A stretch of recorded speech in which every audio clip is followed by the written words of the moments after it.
Don't forget to comment down below who you guys want to see next. And the reason we're swinging back to Morant's dreadlocks is because we see some progress with his hair, but at the same time we still see the puffiness or the immaturity of his dreadlocks. And the reason I'm excited for this video is because I feel like it's a lot of encouragement for everyone out there, and there's some tips and tricks I'm gonna share with you guys in this video in order to kind of hide the imperfections of your hair.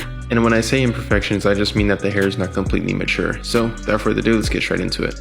So first things first, we're going to talk about the puffiness of his dreadlocks right here. And I mentioned this in a previous video of Morant, but anytime your dreadlocks are puffy, or maybe they seem a little loose or frizzy, and obviously the look of them is based on the hair type. So in his case, with his hair being a 4B, when it's loose, it's going to be puffy. But if you have a looser curl pattern, anywhere from 3A all the way to the 1, the hair is just going to seem loose and not necessarily frizzy, but it's just going to be very stringy, and you're going to notice that there's hair outside of the dreadlock. But one thing I mentioned in the last video of Morant is that anytime he does a hairstyle, it just cleans everything up and makes his hair look very mature. And that's what I want to encourage you guys to do today. Just like we see right here, he has a 2-strand twist in, and it makes the dreadlocks look very clean and very well put together. And the interesting thing about 2-strand twists for Morant, he actually started out his dreadlocks with doing 2-strand twists. And that's actually a perfect method to start out with because it helps maintain the hair while within an actual hairstyle. And this is what I encourage a lot of people to do.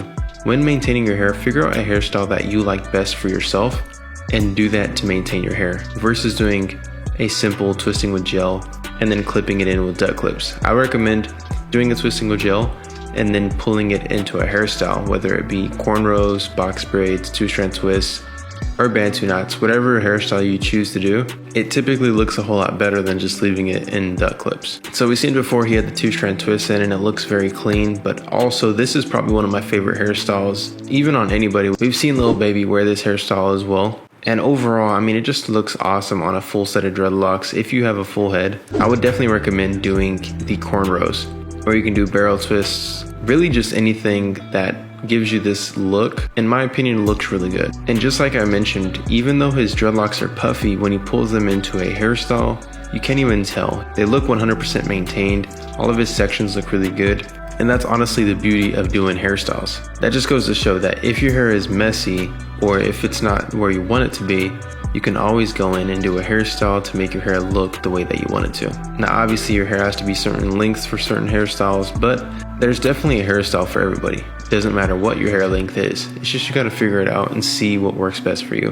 But if your hair is long enough, I definitely recommend you to try cornrows or box braids or even 2-strand twists. And these are all things that you can do yourself. It's just a matter of learning them. And I will say that learning these skills is definitely important, especially if you want to continue to have your dreadlocks. But guys, comment down below what you think about Morant's dreadlocks, and also comment down below who you guys want to see next.